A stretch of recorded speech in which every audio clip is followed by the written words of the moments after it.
This is Will McCauley with cEntellect. I'm here with our founder, Mike Reed. Today we're going to walk through our proprietary research and analysis piece on merchant power generation and the out-of-the-moneyness facing merchant coal and nuclear generation. There are really four pieces to today's conversation. The first is just the cause of the current losses facing coal and nuclear merchant generation. The second is a levelized cost of electricity study for new construction of generation across different asset types. The third is a comparison of those costs and how it builds up into a supply stack versus current market spot prices.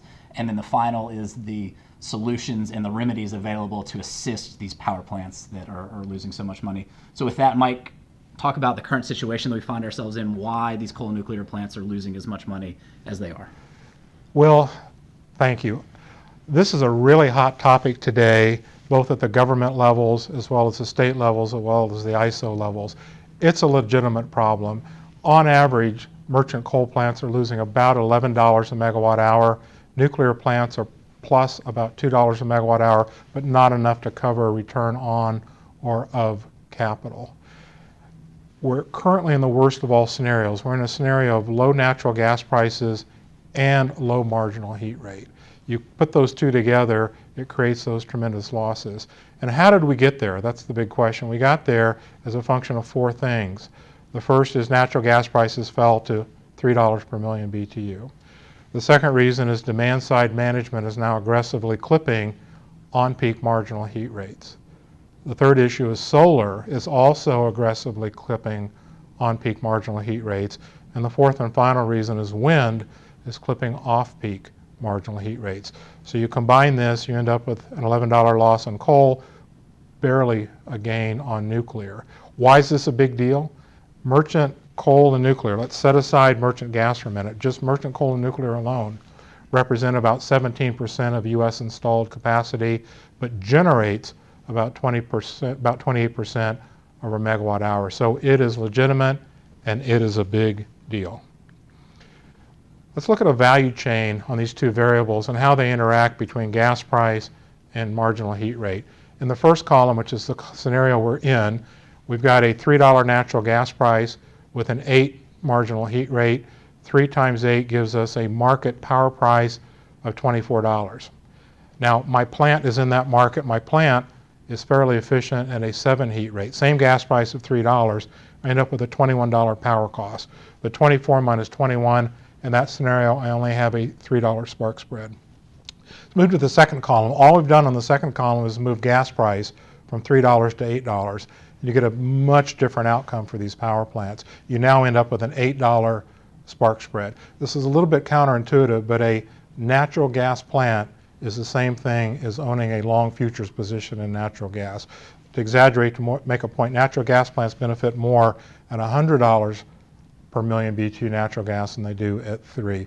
It's equivalent to a long position. Let's move to the third column. The third column, we're pulling gas back to the low price scenario of $3 per million, but we're bumping the marginal heat rate up to 10. In that scenario, we end up with the same spark spread. So scenario 2 and 3, same spark spread at $8 per megawatt hour. Now let's take a trip to yesteryear. Yesteryear, we ended up with the best of both worlds. We ended up with a high natural gas price of $8. We also ended up with a marginal heat rate of 10. In that scenario, you ended up with a spark spread of 21. So you can see that combining both of these variables and the decline of both of these variables have crushed the spark spread and thus crushed the economics of a merchant coal plant as well as a merchant nuclear plant.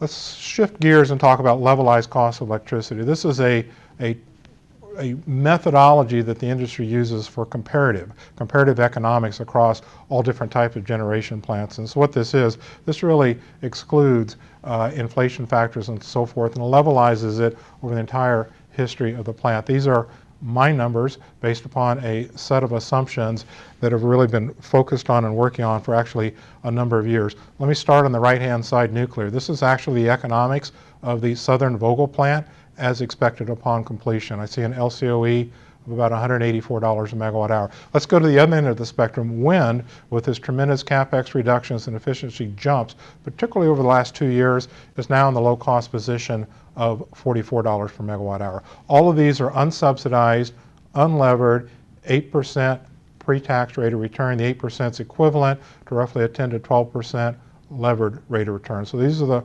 metrics that I'm using for the comparative economics.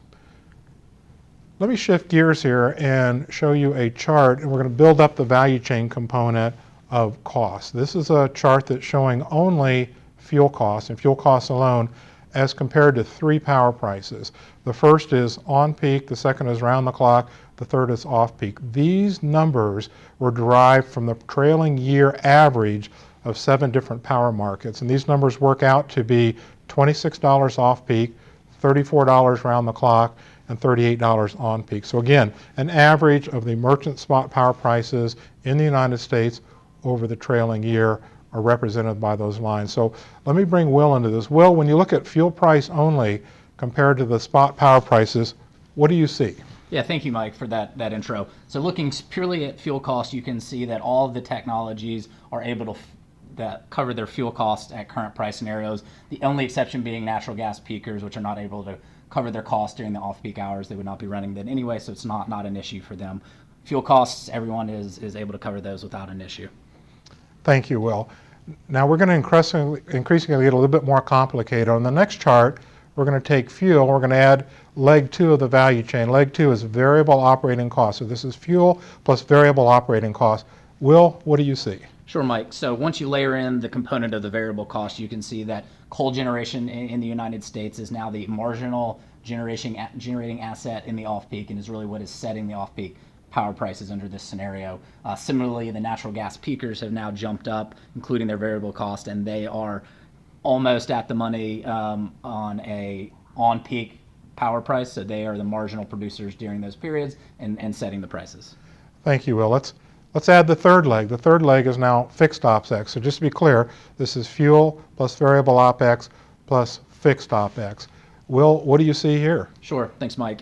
So on the coal generation, let's start there. You can see that coal generation, including fuel, variable, and fixed operating costs, is the marginal generating asset in an on-peak period, setting the prices there. Natural gas combined cycles and nuclear are roughly even here and are the marginal technologies in the off-peak period and would be setting the prices there under that scenario.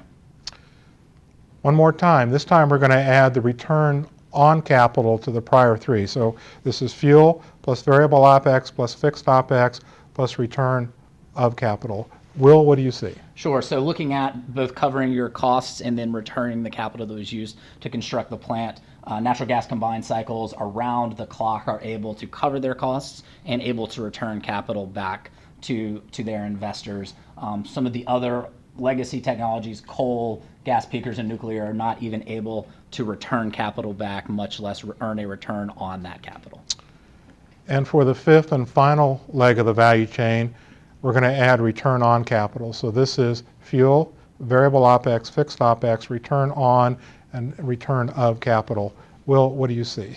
Sure, Mike. So under the final scenario of wanting to return on capital of 8% unlevered, you can see that all of these technologies, whether it's the things that are getting built today, wind, solar, gas combined cycles, none of them are able to earn their full 8% rate of return, given the current spot prices in merchant markets in the United States. So something has to change, and I think you're going to walk us through some of the solutions to assist these plants. Yeah, my view is we have a legitimate problem with merchant generation, primarily coal and nuclear. And the question becomes, how do you remedy or how do you resolve this problem? There's really a basket of options or some combination of options that could remedy this. The first is actually not a remedy. You go ahead and allow full retirement of these merchant coal and nuclear units. The retirement may have to be subsidized.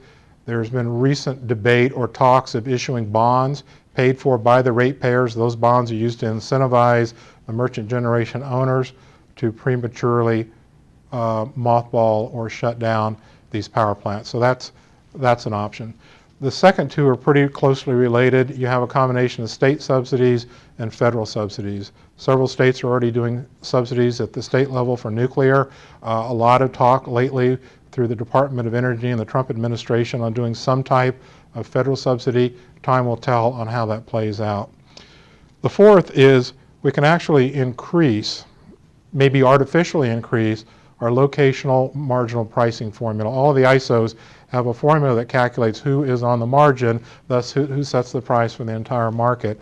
That can actually be tweaked artificially. There has been some experimentation to date on doing that. The question becomes, do we do more of that from an LLMP formula standpoint?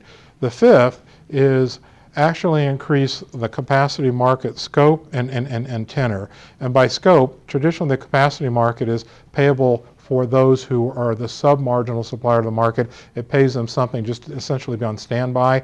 We'll expand the scope to include that those are actually plants that are running as well as out of the money, increase the tenor, make it a more robust capacity market. So that's an option.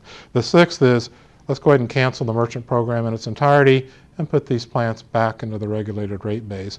And the seventh and final is, if natural gas prices rise, this problem goes away. Natural gas prices don't have to rise much. Current natural gas price, call it $3. This problem goes away if natural gas goes to $5. So it's not a triple rise, it's only a $2 rise. Now in closing, my view is I think 4 and 5 are the most viable. I think artificially adjusting the LMP formula or increasing the capacity market scope. We've seen some very recent success with the PJM capacity market. Those two are probably the most viable. I think the ones that are the least viable is some type of continuation of subsidy at either the federal or the state level, and then the retirement subsidies and the rate, put them back in the regulated rate base. Neutral, don't have a current view on that. But in closing, it's a legitimate problem. It's not a fake problem. We need to do something. The question is, what does that something look like? For much more information on this, including the full set of assumptions on how we got to the levelized cost of electricity, please visit us at cEntellect.com.